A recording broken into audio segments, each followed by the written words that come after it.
ฝันเห็นงู งูอะไร งูเห่ามึงโกหกกูแล้วนี่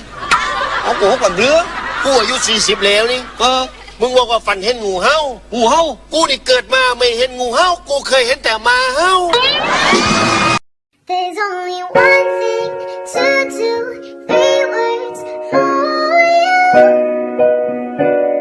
I love you. ยิ่งเจอยิ่งลำบากใจทุกทีเห็นเธอต้องแชร์ด่วนกดไลค์ทีมองแล้วมันสั่นทำหัวใจปั่นไม่ให้วันยังไงสรุปแมนไปละ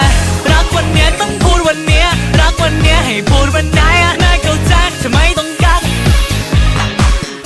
รักวันเนี้ยต้องพูดวันเนี้ยรอพรุ่งเนี้ยก็กลัวไม่รักคิดจะรักกี่รอได้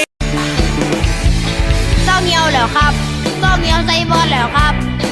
เศร้าใจแล้วครับเศร้าใจแป้มเพื่อนแล้วครับเอาสันบอมาเป็นแฟนกับไอ้บอเอาสันบอก็แล้วจะเป็นไปได้ไหมเธอเรียกฉันว่าสามีก็เอานะไม่ต้องอายมาเรียกอย่างที่ว่าสามีและฉันจะเรียกคนเดียวว่าเมียจ้าเรียกแค่เธอคนเดียวว่าเมียจ้ามีเพียงแค่เธอกับฉันอยากให้เธอที่รักแต่เธอไม่ต้องมารักอีกไม่กี่ใจก็ไม่คิดถึงเธอขอวอนเธอฟ้าช่วยสั่งให้ฝนหยุดหัวใจมันฉันหยุดไม่มีสักคนเคียงข้างกายฟ้าช่วยสั่งให้ฝนนั้นสลายคืนนี้เหงาจะตายไม่มีใครเลยสักคนให้กอดไม่ได้เธอไม่ได้แล้วใจก็เธอดึงดูดขนาดนี้ว่ายิ่งได้ใกล้เธอคนนี้ยิ่งมีใจเธอให้ปรึกษาแนมหมอพอสิมีบ่อยากแก้ห้องให้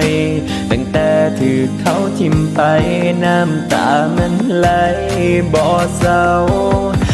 สไตล์สายเมาอายบ่แม่นสายเปย์บ่อยากโดนเทเซมาหาอายที่เมาใจ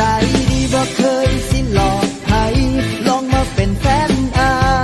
ย It's not even summer. Why does the DJ keep on playing Summertime Sadness? After you're in the bathroom, can we go smoke a cigarette? I really need one. But first, let me take a selfie. ให้ปรึกษาแนมหมอพอสิมีบ่อยากแก้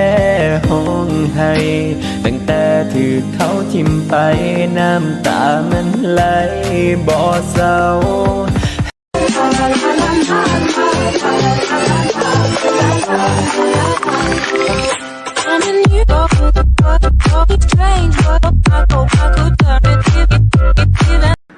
แก่สุดแรงอ่ะแล้วไงแก่แล้วไงแก่แล้วรักล่ะรักดิก็เคยบอกไปแล้วนี่